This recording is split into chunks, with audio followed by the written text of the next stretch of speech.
need an intro. I don't need an intro. This is just a vape show. It's just a vape show. Vape show. This is an intro. Don't need an intro. I don't need an intro. This is just a vape show. It's just a vape show. Vape show. YouTube, what is up? I'm your homeboy Josh, back at you. And today, I'm going to do something that I've been saying I was going to get to for quite a while. Today, we're going to make some reef coils. Reef coils are really cool looking, but they're also really easy to make, like shockingly easy to make. So it's worth noting that the brain behind the reef coil is actually the same guy that brought you the alien coil. If you ever heard of an alien coil, I'm sure you have. Yeah, he invented the alien coil, he invented the reef coil, he invented some other coils as well. Blue-Eyed Goon 83 on Instagram. He's a very influential builder. Those reef coils, so much flavor, and they work fantastic as a stovetop. Not just for aesthetics, but because of the way that they vape. The way that those wraps, that twisted ribbon wire, wraps around that low gauge wire, and it creates all these pockets where the juice can go. It vapes just as well as it looks, and it looks just really fucking cool. All right, we're gonna need some low gauge wire. The lowest I got is 22 gauge. I kind of wish I had 20 or 18 gauge for this, but we're gonna use 22. It'll work better the lower you go. You can also do things like, I haven't tried it yet, but I'm pretty sure you can do things like a multi-core in the middle, like just a bunch of 36 gauge or a bunch of 32 gauge, or like maybe even some twisted coils in the middle as a core. And then we're gonna be basically wrapping it in some twisted ribbon wire. The key here is how long we twist the ribbon for, okay? What we're gonna do, we're going to put a good amount of this in the vise. We're basically going to fold the ends of the ribbon, kind of like this, over a couple times, just so it's going to seat nicely in this vise, like this. You can use whatever. You can tie it to something, I suppose. You can lock it in a door. I don't know. Basically, you want this good and secure. We're basically going to stretch it all out this way. As far as you want. I guess about here's enough, I guess. And we're gonna go ahead and we're gonna seat this in the chuck. Maybe bend it a little bit over there, like that. So on the far end over there, you've got whatever holding your ribbon in place. Okay, and I'm over here, I've got the ribbon seated in the chuck, and we're gonna spin it. You're also gonna want to have your pliers handy, okay? Because this is going to get so tight that ultimately what you're going to want to do is not even loosen up on it. You're going to want to clip it off, and you're going to want to clip it before it gets to the point where it breaks itself, okay? And that's to keep it from spinning around itself. When we're putting this around our core wire, that low gauge wire, the 22 that we're using, that it's sort of creating a pattern. If it's not creating a pattern, we didn't spin it long enough. You got to kind of find your way with it. 2 minutes on the clock.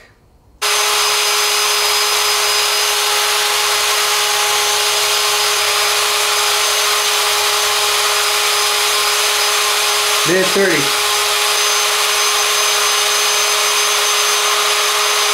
Here we go. All right. I got ahead of it, and basically by doing that, the wire should not have had time to sort of bunch up on itself. For the most part, this wire stayed good and straight. There is this spot right over here, right toward the beginning, where it's just kind of loopy and wonky. But if I hadn't gotten ahead of it and cut it, this probably would have been a lot worse. Yeah, in terms of how twisted you want it to be, you want it to look something like this. Something like that. Good and twisted. If you have a macro lens and you go to look at it, that's what it should look like. Just like that. But to be honest with this particular wire, I'm never 100% sure that it's perfect, so I like to test it out a little bit. So with that sort of, wonky, nasty end of the stuff down here, I'll go ahead and I'll just test it with that, make sure it looks okay. So we're going to cut off just a little bit one time around with the 22 gauge. Anchor it on in, down into the chuck. We'll straighten it out real quick too.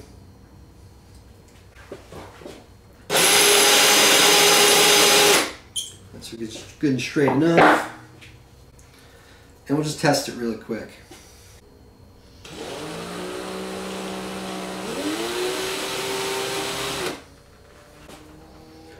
You should be seeing sort of a pattern emerge right when you're starting to clapton this onto there. If you're not, and I can a little bit, but it can be better. Go back to spinning. So it's kind of a bit of trial and error to get the right amount of spin. The right amount of twist to the ribbon wire. Getting it just right is a little bit of trial and error. Alright, so that was 2 minutes the first time. We're going to give it another 30 seconds or so. Another 15.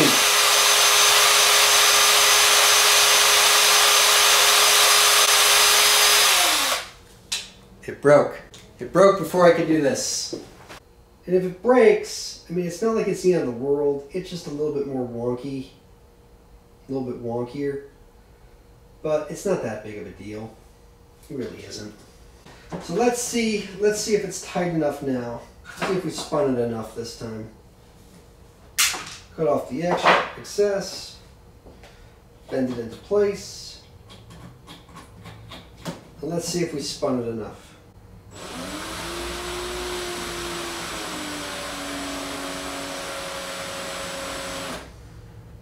Yes, yes, we definitely spun it enough. That looks awesome. That looks awesome. I am so excited to show you guys this. Okay, cool. All right. Yeah, this right here is what this should look like. This is perfect. It should be sort of starting to form a pattern. See that? It all just sort of falls into place. So the twist you want is about that tight. If you're looking under a macro lens, just look about that tight, and it should be starting to form this pattern. See how everything's just sort of falls into place there with the twists and the wires, the twist in the ribbon wire, how it just forms to make this kind of pattern to everything. That right there is what you want to see. Now what I'll go ahead and do is I'll go ahead and take this on out of the vise, okay? And I always keep a spare spool or two, you know, just because they're good to have around for something like this. And I like my little cheats too. This is kind of a little cheat, all right? But you know, work smart, not hard, man. That's all I gotta say. Work smart, not hard. Why work with your hands when you know you can work with a swivel tool? It's just easy. You know, so in this case, what I'll go ahead and do is I'll go ahead and I'll put it all back on the spool, this old spool that I have laying around. You know, this is from some 38 gauge, okay, and I'll go ahead and I'll wrap it around this spool. So I'm making myself a spool of twisted ribbon wire that I can work off of. Makes it nice and easy to work with, okay. And from there, it's just like making a clapton. Just like making a clapton. So I take my swivels. I throw them on back in here. There we go. Then we take this guy.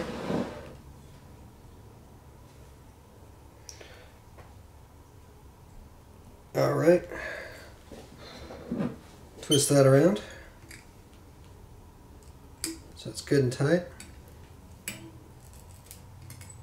All right. And then we'll go ahead and tie this down onto here. We'll just let it rip.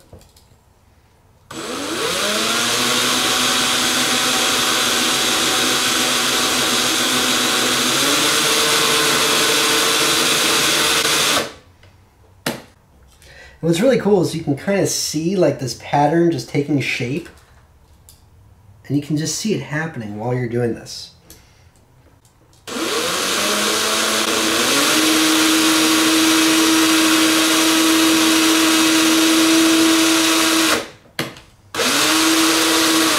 Now it will want to spin around itself, even more so than a regular clapton does sometimes. And when you see that happening, pull it out real quick and make sure that you're leading, make sure you're angling your spool in such a way that it's pointing toward the direction you're going.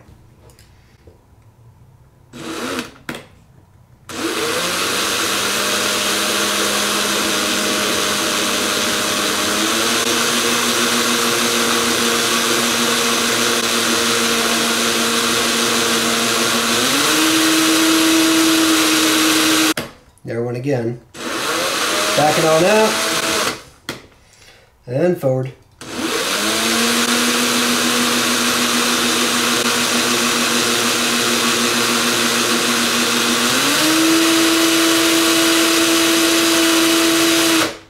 It is very forgiving wire. If you screw up and it starts backing on itself, pulling it out, it still keeps a great look to the wire. It doesn't really screw it up too bad if you do that. So it's a very forgiving build.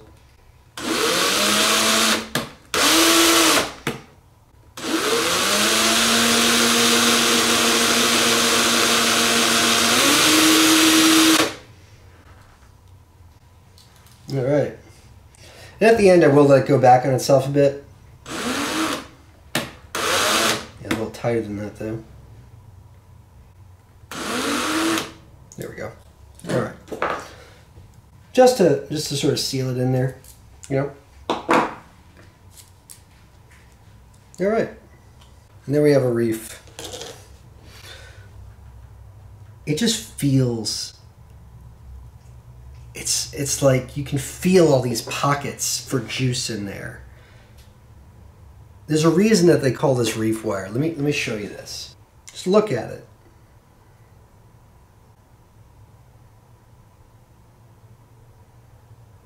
Just these crazy patterns that come out of this wire, man. So many strange and interesting patterns.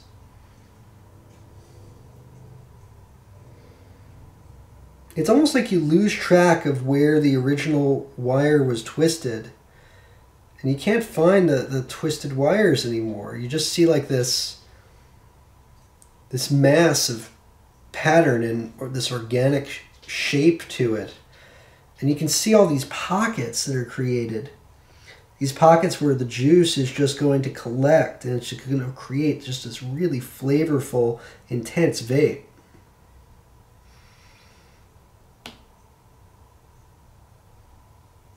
And there's like this movement to the wire too. See, there's like this sort of spiral that's created by the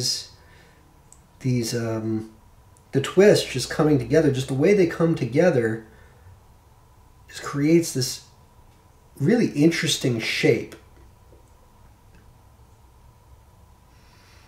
I just can't get over what this looks like, and it feels really strange too. Like, it's hard to believe that this was once ribbon wire and a strand of regular wire. It's such a trippy thing to see this wire come together. Okay, so we're going to do this as a stovetop build. And what I'm doing is I'm basically just anchoring one of my smallest screwdrivers into my vise. We're going to take our wire and we're going to basically anchor this right alongside our screwdriver. Kind of need to put them right side by side each other so they kind of get jammed in that vise together. There we go. Alright, then we're going to sort of bend out like that, and we're going to bring this on around. There we go.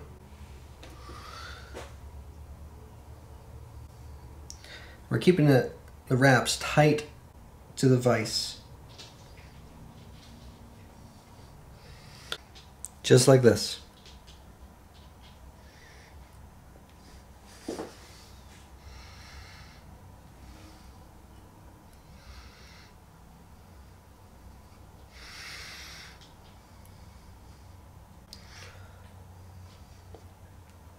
Good and slow.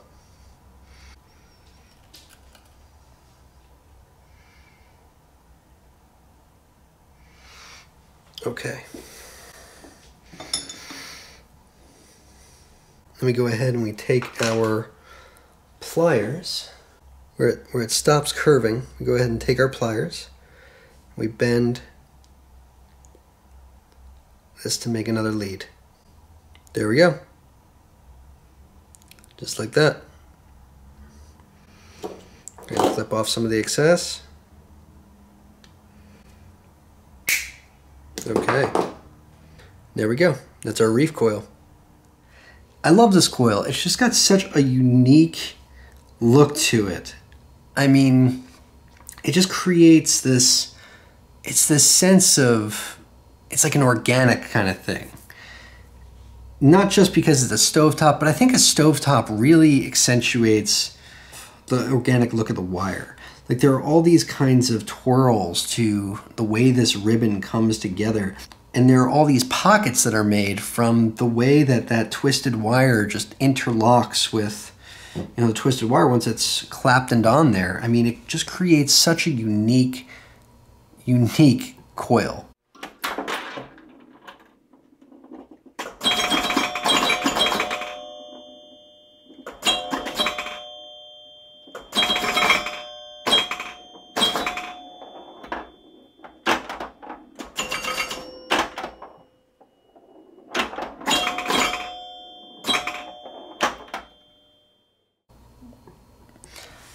What can we put this in?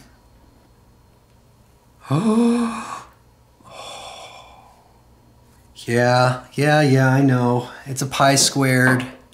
I know. I'm a reviewer. I shouldn't have one. It's sacrilegious. It's against all that is holy. And I've betrayed my kind. But it's so goddamn pretty. I'm sorry. I had to have it. You can all hate me in the morning. Oh, that fucking deck, man. Shoo. That deck is just gorgeous. Just gorgeous. How can you blame me? And that's just gonna fit so nice in there. Oh man, that's perfect. We'll just pop out 2 of these screws. Make it easy to place. Oh yeah, those are positioned almost perfect, huh? Almost perfect. Maybe just a little bit of twisting. Yeah, maybe just a little bit of twisting. We'll have them just right in there. And there'll be just enough room for some cotton underneath everything. Yeah, so I traded Paul's ZillaX. It was my AX1 for his pi squared. I've wanted this RDA since I first saw it. The moment I saw it on Instagram, I had to have it. I'm getting ahead of myself, huh? Well, first I saw the Evil Monk, and then I heard these whispers about this pi squared RDA. I saw a bunch of reviews about the Evil Monk that all came out around the same time. I was like, huh, postless deck, that sounds kind of cool. I wonder what that's like. And then a day or 2 later, I started seeing the pictures of the pi squared. And when I saw the pictures of the pi squared, I was like, well, fucking Evil Monk, look at this fucking thing. Who even wants the Evil Monk after looking at this beautiful, beautiful thing with this gorgeous deck and this, you know, the skull cameo. She's awesome, and she's so detailed. And the engravings on the deck, it's already covered up with the, you know, our stovetop coil. But the engravings on the deck are just so ridiculously gorgeous, too. I just had to have it. From the moment that I first saw it, I've wanted this RDA. I've always wanted this RDA. There she is, guys. Our stovetop reef coil. She lights up real pretty. I love the colors. I love the colors that come out of this coil when she's lighting up. The gradations of, you know, yellows and reds and oranges. They just spiral from the middle out. That's what I really look for when I'm building my stovetops. I took out a bit of the height, pushed it down as low as it could possibly go. And the reason is like this, the way it's set up, that coil's gonna come in right with that airflow.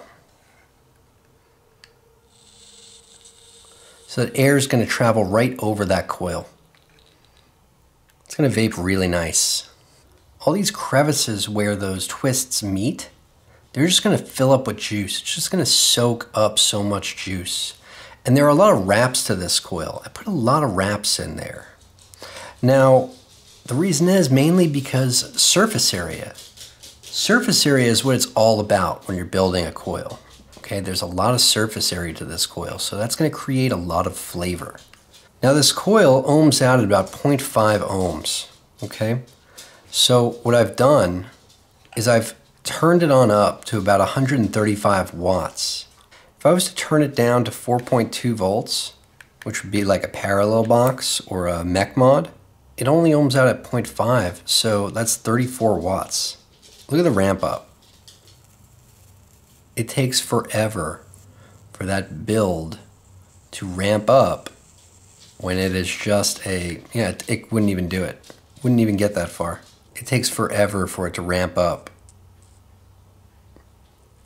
It just won't cut it, okay? Won't cut it. So this is a great build for your variable wattage devices. You know, I turn it up to about 135. And that ramp up cuts down that ramp up. So we're just gonna put some juice on this coil to get it nice and cool. And we're gonna go ahead and put some cotton in here. Actually, it's not cotton that we're gonna be using. Today we're gonna be using hemp. We're gonna be using some of this ElfWick. I did a review on ElfWick a while ago, and the elf himself contacted me and asked me if I would take a look at, you know, ElfWick 2.0 basically is what this is. His new version of ElfWick. So we're gonna be using this in our builds throughout the next few weeks and putting it through its paces. Okay, I'm just sort of shoving a bunch of wick underneath this coil. I'm just gonna cut off the excess.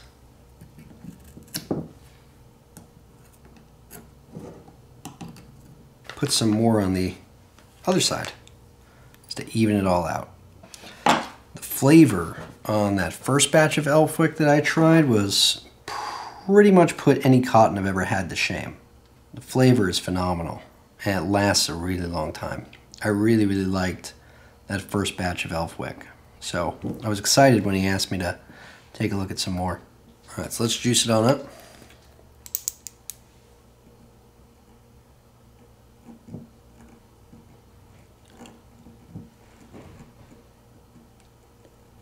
Kind of behaves just like the last ElfWick I got. It doesn't really soak in there right away, right? Just kind of sitting on top. Watch this.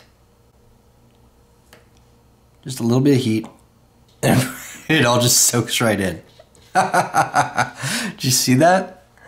That is so cool. You see those bubbles? Oh, wait, that was a good one. Yeah, did you see that?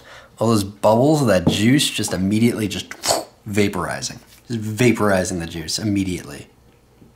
Pop that top cap on. Yeah. And I'll see you guys up there. So here we go, guys. Our StoveTop Reef Coil and the Pi2 RDA. First build I put in this RDA. So I'm excited to see how it vapes.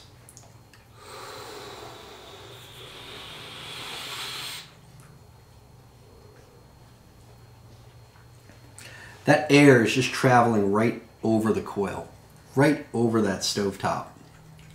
And it's awesome. It's awesome.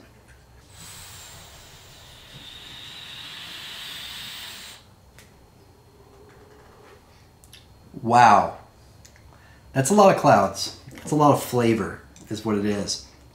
You'd think that with a build that's turned up to 135 watts, it's going to be really, really hot.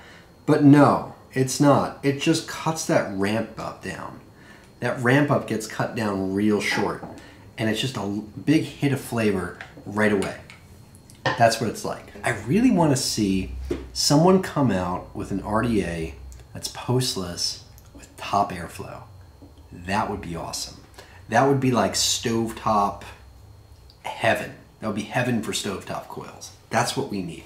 We need an RDA postless with top airflow. Get on it, China.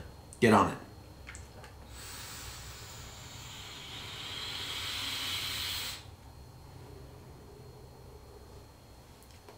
so much flavor, plenty of vapor production, but so much flavor. That's what this build is about.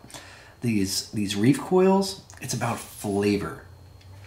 The way that that ribbon being twisted like that and then claptoned onto that core wire, it just creates all these little crevices for the juice to go. I mean, juice just gets trapped in those crevices. And you saw when I showed you basically the burn shot, showed you that basically how it was vaporizing, all those bubbles that were coming out from the juice just instantly being vaporized. Yeah, so reef coils. The secret to reef coils is in the drill. How long you're willing to stand there with the drill and just twist that ribbon wire. Basically, you just gotta go for like a good, probably about 9-10 feet is what it was. And I let it spin for like a good 2 minutes and 45 seconds is what I let it spin for. When you're claptoning the wire on, you know what's happening right away if it's working or not. It should be creating this really organic, really interesting kind of shape. Sort of like that is what you should be getting, okay? Now, I honestly don't know if the right way is to spin it in reverse to the way that you twisted the wire, or if the right way is to spin it in the same direction. I honestly don't know. But both work well. Both will create the same kind of shape. It's just, you know, I guess try it out, you know, see which way works better for you. I honestly don't know which one is the right way to spin it in the same direction or the opposite direction. They create sort of similar but different textures. So I would say experiment with it, see which way you like better. But it's a fun coil to make is the thing. It's just fun. Watching it come together and just standing there with the drill and just letting that wire twist, there's something satisfying about it. If you're not a builder, then maybe you don't get where I'm coming from. Maybe building isn't your thing. Maybe messing with the drill isn't your thing. Maybe you just like regular wire. You just like basic builds, and that's fine. That's fine if you do. I love builds like this because they're a challenge, and it's like you're creating a work of art that you get to vape and enjoy. It's just something very satisfying about it. And when you achieve something with it, when you set out to do a particular task, say it's a reef coil, say it's an alien coil, say it's a fused clapton, say it's a staggered fused clapton, but there's something satisfying about doing this. So don't be afraid of the reef coil. Try it out. It's really, really easy. If you can make a clapton, you can make a reef coil. It's really, really easy, okay? And they vape fantastic. They look amazing. And they're just a lot of fun to make. So, yeah.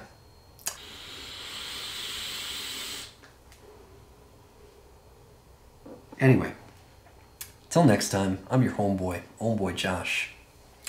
Vape on, Vapers.